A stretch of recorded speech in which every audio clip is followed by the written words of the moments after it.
La transición democrática. Bueno, ¿en qué consiste esta situación?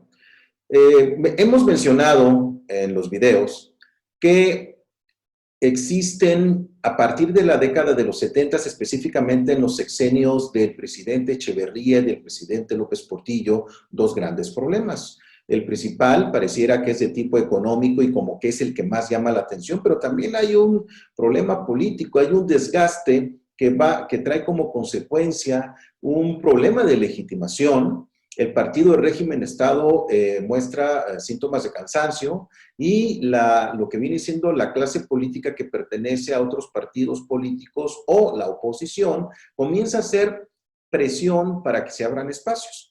En consecuencia de eso, se van abriendo estos espacios a través, pues como siempre, primero de movimientos tímidos que finalmente se van acrecentando cada vez más. El primero viene siendo la creación de los diputados de partido en la reforma electoral de 1963. Después tenemos la gran reforma electoral prevista por Reyes Heroles en 1977 desde el seno, desde la intimidad de lo que viene siendo el régimen de partido de Estado, previendo este problema de legitimidad, particularmente cuando resultó como candidato a la presidencia de la República en las elecciones de 1976, un candidato único, el del régimen. No hubo competencia. Entonces, estamos hablando que, pues, ¿qué razón tenía? ¿Sí? Evidentemente, la legitimidad iba a discutirse, aunque no en ese momento, sí, probablemente en un mediano plazo. Entonces, para prever esto, se da una invitación de un juego político de participación a la oposición y por eso se genera la representación proporcional. Pero bueno, esto viene siendo los antecedentes. Como decíamos, el contexto en el que se dan son la aparición de los diputados de partido en 1963, repito, recapitulo. Dos, la aparición de la representación proporcional en la gran reforma electoral de 1977, a la que acabo de hacer mención. Y la reforma electoral de 1986, consecuencia de una serie de señalamientos de partidos de oposición sobre el no reconocimiento de lo que ellos consideraban había sido un fraude y sobre todo porque habían obtenido el triunfo, ¿no? Y que el régimen no les había permitido abordar a ese triunfo.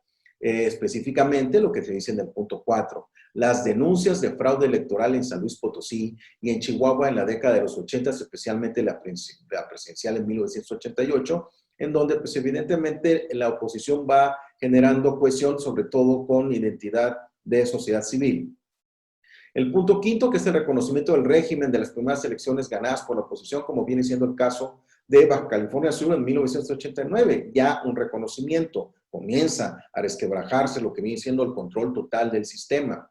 Y el sexto punto, también hay que considerar las tensiones sociales derivadas de las manifestaciones y movimientos, como es el estudiantil en 1968, ¿no? En donde, pues claramente se solicitan mayores espacios de poder y eso tuvo mucho que ver con la reducción de la edad para poder votar en la elección donde salió como resultado electo el presidente Luis Echeverría Álvarez, ¿no?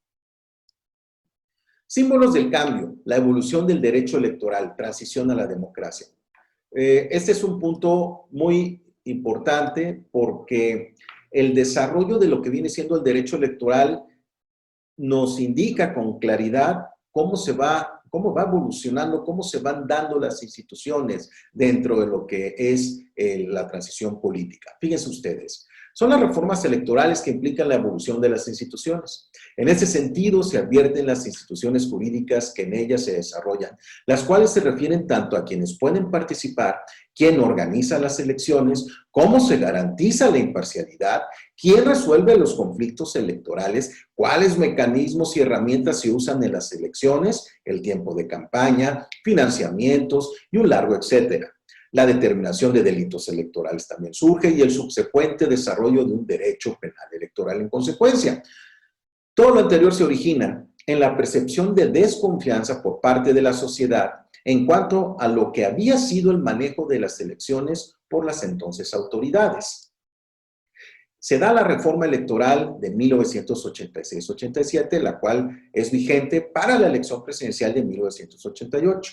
Ante las sistemáticas denuncias de la oposición se genera una reforma, la cual tiene las siguientes características. Primero, se ampliaron los espacios de representación. La representación proporcional, que ya existía desde 1977, alcanza 200 curules. Inicialmente eran 100 curules. En el Senado se generan 32 senadurías también de representación proporcional, lo que en un principio no se había dado, nada más había sido privativo de lo que era la Cámara de Diputados. Participación política a través de los partidos políticos, o mejor dicho, reconocimiento de movimientos políticos que tienen estructura y organización, pero que funcionaban en la clandestinidad ante la negativa del sistema de reconocerlos como organizaciones políticas. Generar recursos para impugnar irregularidades en la elección. ¿Sí? La reforma electoral de 1990 viene siendo una reforma que se genera como consecuencia de los señalamientos de varios grupos de oposición, sobre todo en cuanto a irregularidades que ellos expresaban, que ellos argumentaban sobre la elección de 1988. Surge el Instituto Federal Electoral en sustitución de la Comisión Federal Electoral dirigida por el secretario de Gobernación. Antes era el Estado el que organizaba las elecciones, tenía el control completo de la organización de las elecciones. Surge también el Tribunal Electoral, que tiene como antecedente el Tribunal de lo Contencioso Electoral de 1987. Se reglamenta el famoso candado de gobernabilidad, que era un instrumento en virtud del cual se garantizaba la mayoría para el partido oficial. Doy participación política, pero mantengo el control. Sigo siendo un régimen de partido de Estado. ¿Sí? La reforma electoral de 1993-94, la representación proporcional del Senado se amplía a 64 senadores. Desaparece la cláusula de gobernabilidad, limitándose a 135 el número máximo de curules por partido. Esto ya refleja un síntoma de que está por llegar a su fin el régimen de partido de Estado. Se establecen límites de financiamiento en cuanto a gastos de campaña, destacando la prohibición de recibir recursos de entidades gubernamentales, personas, partidos y entidades del extranjero. Aunque esto hay que verlo en el siguiente contexto. Realmente lo que sucedía era que las entidades públicas financiaban a lo que venían siendo los candidatos del mismo régimen. Entonces esto generaba una inequidad en el proceso electoral impresionante, las campañas, quiero decir. Acceso equitativo a los medios de comunicación cuando el Estado monopolizaba todo. Se ciudadaniza el IFE, queremos decir que ya no lo maneja el Estado, sino que ya comienza a haber actores políticos que vienen de la sociedad civil. Aparición de la Fiscalía Especializada en Delitos Electorales, vamos sancionando lo que viene siendo ciertas conductas que por la presión fueron calificadas y tipificadas como delitos electorales. Se da la reforma electoral de 1996. En dicha reforma también se considera un límite en la asignación de curules por partido y la sobrerepresentación de más de 8% en relación a los votos obtenidos.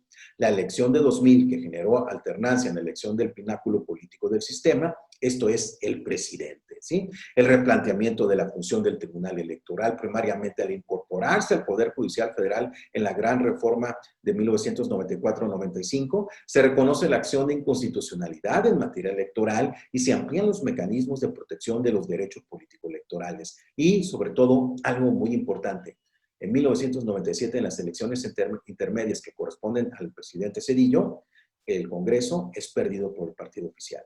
Con esto se pone fin al régimen de partido de Estado y comienza el régimen la era de lo que viene siendo el partido hegemónico, mayoritario, pero ya no tiene el control de toda la estructura. Se replantea la ciudadanización del Instituto Federal Electoral al considerarse solo el valor de los votos de los consejeros ciudadanos. Ahora sí, no nada más hay integrantes ciudadanos, sino que aparte ellos son los que deciden. La designación de los consejeros ciudadanos se le deja al Poder Legislativo en una suerte de acuerdo político entre las fuerzas ahí representadas. Se le generan facultades a las elecciones federales, entre las que destacamos. Fíjense ustedes, generación y actualización permanente del padrón y las listas de electores, diseño e impresión de los materiales electorales, sobre todo para asegurar, darle confianza a la sociedad de que las elecciones hay imparcialidad, hay objetividad, preparación de la jornada electoral, Capacitación de los ciudadanos encargados de recibir la votación y realizar el cómputo. Ahora son los ciudadanos los que manejan en las casillas electorales lo que son las elecciones. Eso es novedoso. El cómputo de la elección para presidente, la regulación de la observación electoral, encuestas, sondeos de opinión, entre otras cosas, y la generación de un programa de educación cívica para la sociedad en general. Posteriormente se da la reforma electoral del 2007, más que nada obedeciendo a la lógica de lo que sucedió en las elecciones presidenciales del 2006. Hago hincapié en las elecciones en presidenciales porque, si bien es cierto, son elecciones para otros puestos de elección popular también, realmente el que lleva el mayor peso político y en consecuencia de esto es el que más trasciende en cuanto a denuncias, señalamientos y movimientos, es la presidencial. Ante señalamientos de fraude en las elecciones de 2006, se genera una reforma electoral en donde se consideran los puntos siguientes. Se disminuye significativamente el gasto en las campañas, así como se replantea tanto el financiamiento público como privado. Se fortalecen las atribuciones del Instituto Federal Electoral, así también del Tribunal Electoral del Poder Judicial de la Federación. Se establece un control de los medios de comunicación y sobre todo de la propaganda gubernamental para que no aparezca, como sucedía en épocas de campaña, en donde pues, claramente esta estaba siendo utilizada como una especie de propaganda para lo que venía siendo el candidato, ¿no? Regulación de los usos de radio y televisión a favor de los partidos políticos. Y posteriormente se da, finalmente, la reforma electoral de 2014, la cual todavía estamos, se encuentra vigente, y podemos advertir los siguientes puntos esenciales. Esta es del 10 de febrero del 2014 y está la posibilidad de los gobiernos de coalición, la reelección de senadores y diputados del Congreso de la Unión en 2 y 4 periodos consecutivos respectivamente, lo cual rompe un paradigma en cuanto al tabú de la reelección que se había planteado desde épocas de la Revolución, la reelección de legisladores locales y de integrantes de ayuntamientos, el aumento de 2 a 3% como porcentaje mínimo requerido de la votación nacional emitida para que los partidos políticos conserven su registro como tales, el derecho a que todo partido político que alcance por lo menos este porcentaje del 3% del total de la votación válida emitida le sean atribuidos diputados plurinominales y la obligación para generar candidaturas paritarias y a legisladores tanto federales como locales en un discurso de equidad de género. Consecuencia de la reforma, se generan las leyes siguientes, estamos hablando del 2014, la Ley General de Instituciones y Procedimientos Electorales, la Ley General de Partidos Políticos, que fue un debate bastante interesante, la Ley General en materia de delitos electorales, esto unado a reformas a la Ley General del Sistema de Medios de Impugnación en materia electoral. Como verán, compañeros, pues bueno, es un contexto muy interesante, muy intenso, y pues bueno, se podrá advertir la evolución de lo que viene siendo ni más ni menos que el proceso electoral, la transición democrática, que pues podemos decir que tiene como antecedentes, recapitulando, los diputados de partido en 1963, la reforma electoral de 1977, y pues bueno, termina con lo que es la reforma electoral de 2014. ¿Sí? Compañeros, esperando haya sido clara la exposición, reflexionando sobre los temas que aquí hemos expuesto, los invito a que intimen en los mismos, las fuentes están indicadas en las presentaciones correspondientes y no me resta más que agradecerles lo que viene siendo su participación. Que tengan muy buena